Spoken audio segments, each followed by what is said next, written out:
Al, even though we've left the U.S. Steel Hour and we now have you at CBS and it's 1955, there was one show that we didn't talk about at the U.S. Steel Hour, and that was called Garden in the Sea. Great show. Good sets, even though I did them. They were fun to do because you have that great Venetian kind of not rotten, but what's the word? It's Asian? Age, yeah. And it was a pleasure to do. So it was set in Venice. In Venice, yes. Mm-hmm. And this villa was right on the water. The gondola would come up to the front door and exit guests to the house. And outside were views of other structures. One outside the door where they could play against a different background, but still buildings across the water. And everybody was amazed. They thought it was all photographic backgrounds and that sort of thing. Did you actually see a gondola going in the Venice in the canals? Well, you see the gondola coming up to the door, but the camera's down low enough it can't see the water, you know. Okay. But all right, let's move forward now to CBS. And you were an art director there, a production designer, and you were working at Studio Center. It was really what, the Old Republic Studios? right. Mm-hmm. And Yeah, that was a interesting event for me anyway. The head decorator on Gunsmoke and I were sent over to this old studio to assess it for the powers that be as to quality of the back lot, the quality of the storage spaces, the quality of the stuff that's in the storage bins, the scene bins, and it was a revelation, you know, to see all this stuff, because we'd been working at the old Paramount Sunset lot on Gunsmoke. You know where that is? yes. And the facilities were, you know, very, very limited. So again, this was a big step up for all of us in the technical end of the thing, to get to move over there and take over all that space and all those big stages and so forth. And it was a big boost in our attitude, you know. And one of the first shows you worked on there was the Red Skelton show. Did you have to give that show different sets every week for their sketches and stuff? Yeah, that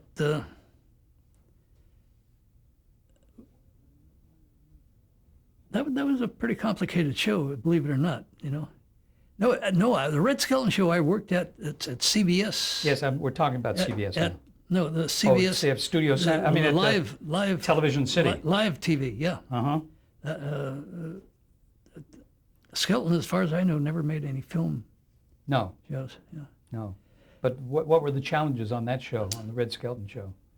Well, again, tricks. You know, we had one plaything that was loaned to us from Paramount. It's called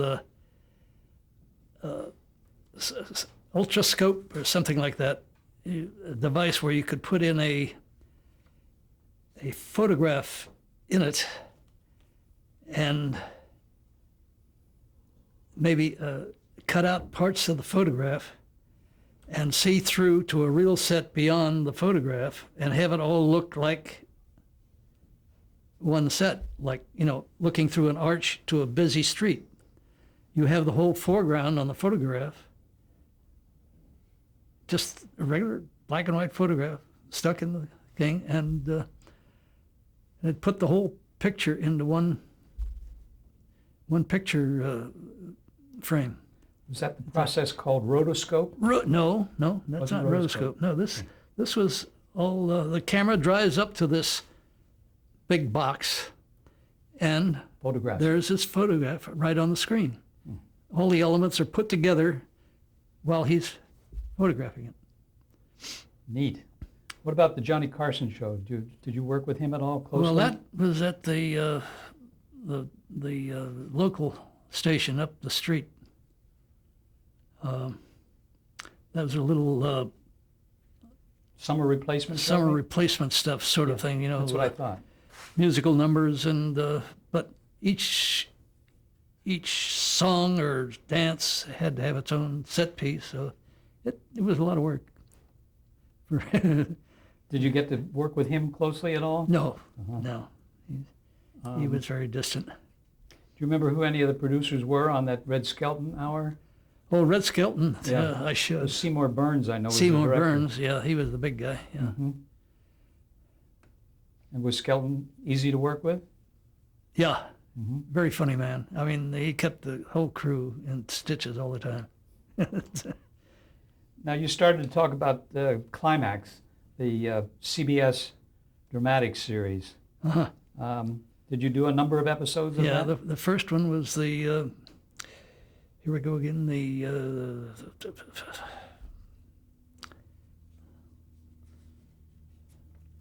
oh, forget it. Anyway, it was a big production, and they were making bets because I was just from New York on that What kind of bets?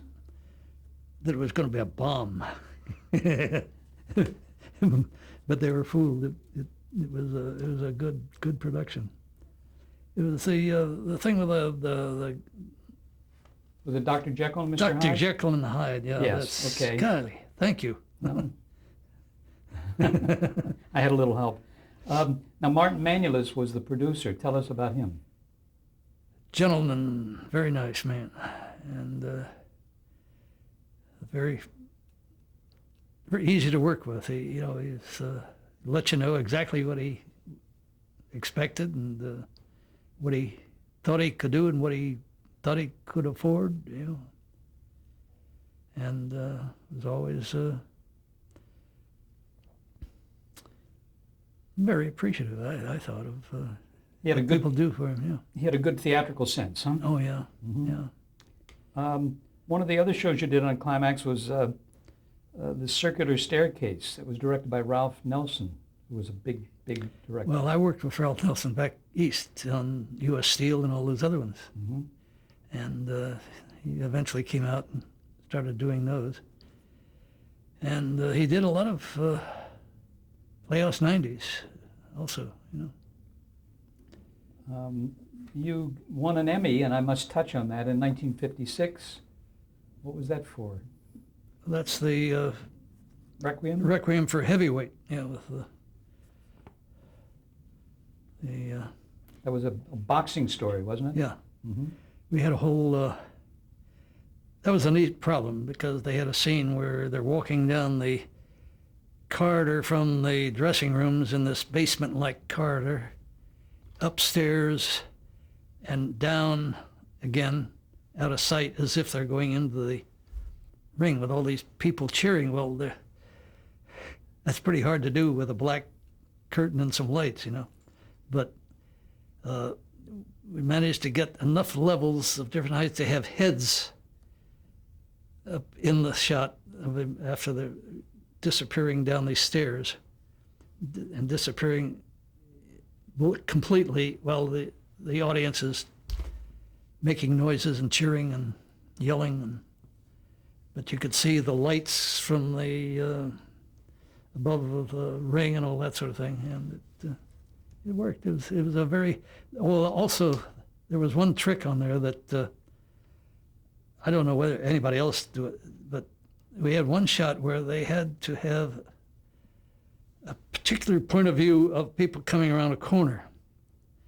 So the only possible way to do this thing, to get that shot, was not to get the camera up here because there was another camera looking that way, but to put a big mirror up high, tilted in the right direction, and shoot this camera up high up on a platform. The camera had to drive up a platform to get there to shoot this shot, and then they would reverse the camera image that they can do electronically, and it looked like these people were coming out in the right direction out of that building, up an alley that had no end. They couldn't shoot the other way. What an effect. Yeah. And it really It worked. worked, yeah.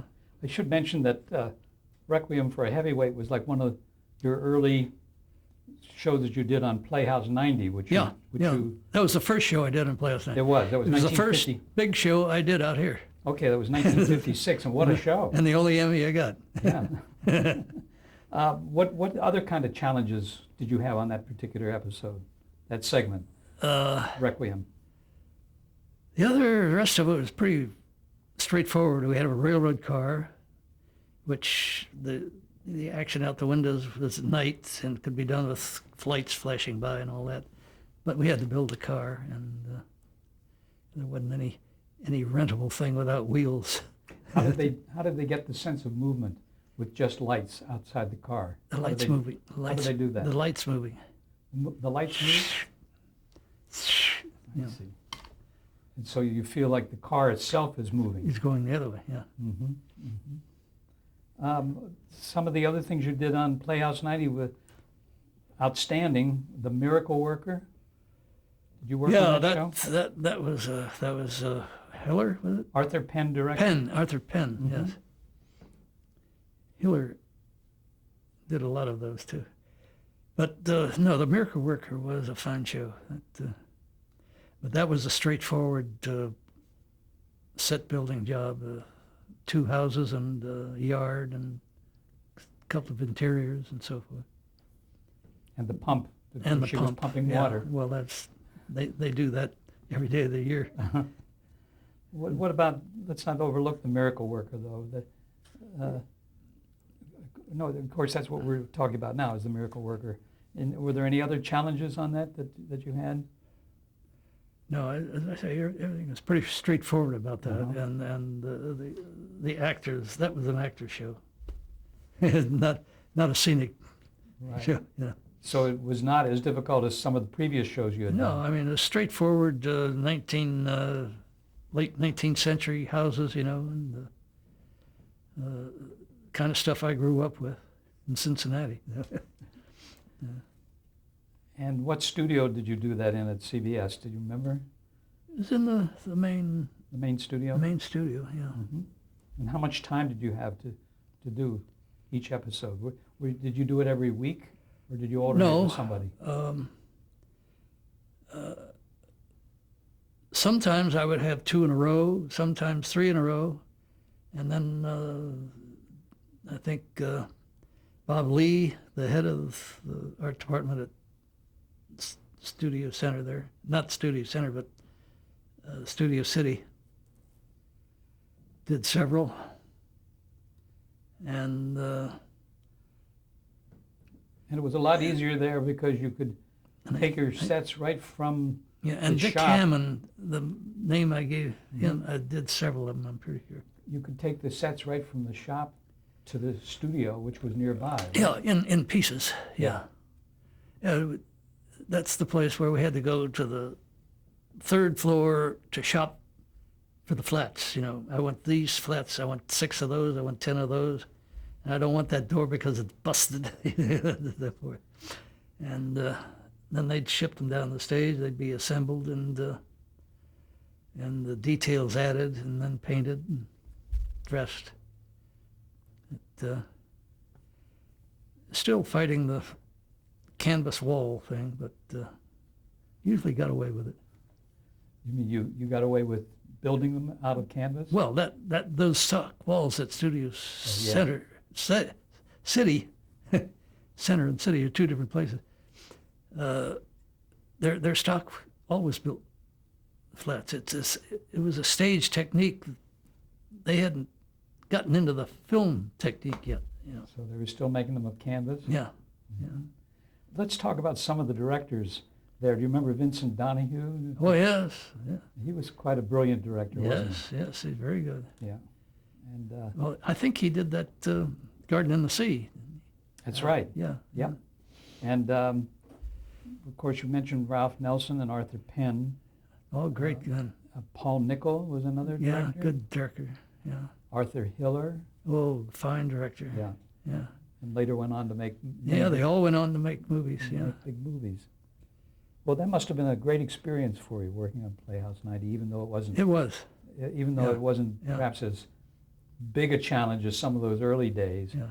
Did they go to tape at some point, or were they? Not while I was there. Oh, well, yeah.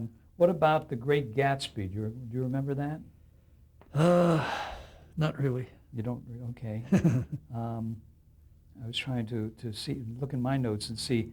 That was directed by Franklin Schaffner, another important director of that time. Great director. Yeah. The Velvet Alley. Well, he directed some of the biggest of the Playhouse 90s. Yes. Yeah. He went right into film from live TV with a, Do you remember a episode called The Velvet Alley? Oh yeah. Tell us about some of the challenges on that. That was a same guy that wrote Requiem for a Heavyweight. Rod Serling. Rod Serling. Mm-hmm. He was a Cincinnati man too. That's right. He was born and raised in Cincinnati. Near Cincinnati, but Yeah. he went to school there. Yeah. And then, of course, there was Judgment at Nuremberg, which we don't want to forget because that was an outstanding. Oh yeah, Playhouse that's a 90. big courtroom set. Yeah. That was George Roy Hill directed Yeah. that. What was it like working with him? Fine. I like the guy very much. And the producer on that one was Herb. He was a Brock- fighter pilot. He was a fighter pilot. Yeah. Yeah. The producer on that one was Herb Brodkin, one of the Yeah, I knew Brodkin from from New York. New York. Yeah. Mhm. He used to do a series called about detectives. I've forgotten what at ABC there. It was one of the early series. He was an art director before he was a producer. Oh, he was? Yeah. Oh, didn't know that. What about some of the other producers? John Houseman was on Playhouse 90. Oh, I liked him. But there was a show before that was called Adventures in Great Adventures. So Tell us about that. it's a series sponsored by the Teachers Association, United States Teachers Association, and it was all historic events, a little bit fictionalized, not much, as close as they could get in a low-budget show. And that, I think, was his first TV show as a producer. John Houseman? Husband. And was he nervous? The first show was the Hunley. It was about the Submarine. Civil War submarines Mm-hmm. and the Civil War Southern surface craft, And it was a real challenge. We did that all in the back lot, all the water stuff, all the miniature water stuff, the docks, and it was all done in this what's called the underwater tank. It's a deep tank. Which was a No, not the underwater tank. I'm sorry, it was the surface tank. It was a fairly shallow thing, but it had a big blue backing behind it, which we made cutouts to represent Virginia shore way in the background. And what's his name? The young actor, Paul Newman? Jack Cooper? Cooper. Jackie Cooper? Jackie Cooper. Okay. And we had to build a full-size Hunley, which held like 6 men. Where did you do the research on that? From the American Heritage magazine, as a matter of fact, had wonderful stuff. I got the whole details from them, And then we had to build an interior of it, separate from the exterior, with all these guys in there pumping with their feet, And then we had a miniature of that and another full-size surface ship, the southern ship that they were fighting, the circular ironclad thing. And A Monitor or one of those? yeah, and we had a Merrimack? part of the battle was done with the miniatures in that same tank. Mm-hmm. And there was another one just for minimum size, just for scene running, actually running by itself, self-driven, underwater, looking from above. Did you use any miniatures? Well, yeah, Uh-huh. the one battle was miniatures, and then this smaller, medium size, full size was the one for the shallow underwater stuff, and then the full size for the surface stuff, and then the interior, and then we built docks and everything around this thing, and it really worked. Now, after CBS, you went to 20th Century Fox. Why did you leave CBS? Do you recall? Well, I was offered film scale for an art director to do a show called Adventures in Paradise. You remember who hired you there? Who it was? Well, it was there were two heads of the art department, and they're the ones I talked to and made the deal with. There was a former set designer that used to work for me at CBS, who had been there for a while, and he knew about this, and he was the one that they got to call me. I don't know why not call me directly, but anyway, the deal was that I would. After I got there, I found out from them that no, I had to start as an assistant art director. They didn't tell you that up front? No. So I said, well, that's still more than I was making at CBS, So let's go. I said, once we're sure you know about film, we'll make you an art director. So I didn't tell them, I know everything about film special effects because I did a exhibit at the Baltimore Museum of Art headed by an ex-film art director, and we did a complete expose of all the film special effects techniques, So I made out like a bandit, and pretty soon they made me an art director. But then came that writer's strike just about that time, and there were certain shows that didn't have enough scripts. Since the writers were on strike, they had to shut down. So this one art director, who I at that time did not know, somehow had made a deal with them that he would be the next art director they take on after he's finished with that show that had to be canceled. So I get called in and say, well, we have to let you go. So they never let you work on Adventures in Paradise? Oh, yes, I did quite a few okay. as an art director, Okay. But this happened after I was an art director, and he said, bye, this guy had prior dibs here, And I was so furious, I just walked out. I didn't complain to anybody. I just said, if that's the way it is, I don't want to work here anyway. But that show had a lot of problems with. Gardner McKay was the star. No. Did they go on location for Adventures in Yes, Paradise? sometimes they had one boat out in sea and a mock-up in the lake at 20th Century. Mm-hmm. And those were all there, and so I didn't have to build any ships, but they were complicated shows. Now, at one point, you came back to CBS and worked on the Paramount Sunset studio lot. Yeah, I finally got a job through the advice of my friend Dick Hammond, who was with me in New York. But not Carnegie Tech. I'm making a joke. No, not Carnegie Tech. But I introduced him to television back in New York, and he followed me around for several weeks before they gave him a show. But he was a very talented guy and did very well.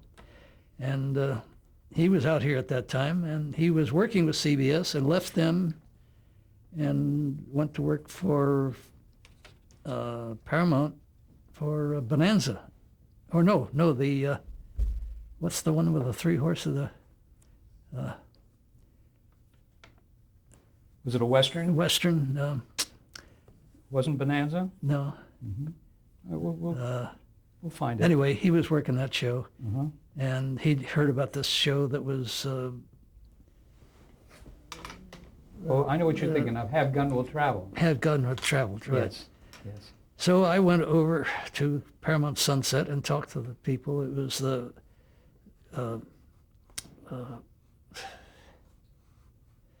this work. That's Pete, okay. Pete and Gladys. Oh yeah, Pete and Gladys. I should have helped you on that. That was with Harry Morgan Harry Morgan, yeah. and Verna Felton and Gail Gordon. So I got that job, and at art director's scale. That was a half-hour sitcom, wasn't it? Yeah. And Which was a change of pace for you because Yeah. you'd been doing all dramatic Yeah. shows. And then having done that a while, I got to know the people on Gunsmoke. They who were shooting Gunsmoke at that same lot. They were building a big set there. And when the art director on that took ill and had to retire, Bob Norvett asked me to. He was writing those shows at Paramount Sunset at that time. Asked me to do both shows, Gunsmoke and Pete and Gladys. I said, okay, fine. So eventually I was just doing Gunsmoke. Then when they moved Gunsmoke to Studio Center in Studio City, Pete and Gladys turned into the Gladys. What's her name? December Bride? No, the girl, the funny dumb star on that Pete and Gladys thing. Anyway, she got her own show. Oh, So I did that for a while along with Gunsmoke, having reinstalled Gunsmoke at the movie lot. you're talking about Carol Williams. Carol Williams, there Yes. we go. Yeah. Yes. She got her own series, Yes, which didn't last too long. right. And she was usually a mess. Yeah. I didn't say that. did No, I know. Yeah. That's all right. We'll cut that out. I do want to talk a lot more about Gunsmoke, and we're going to just change tapes now. Okay.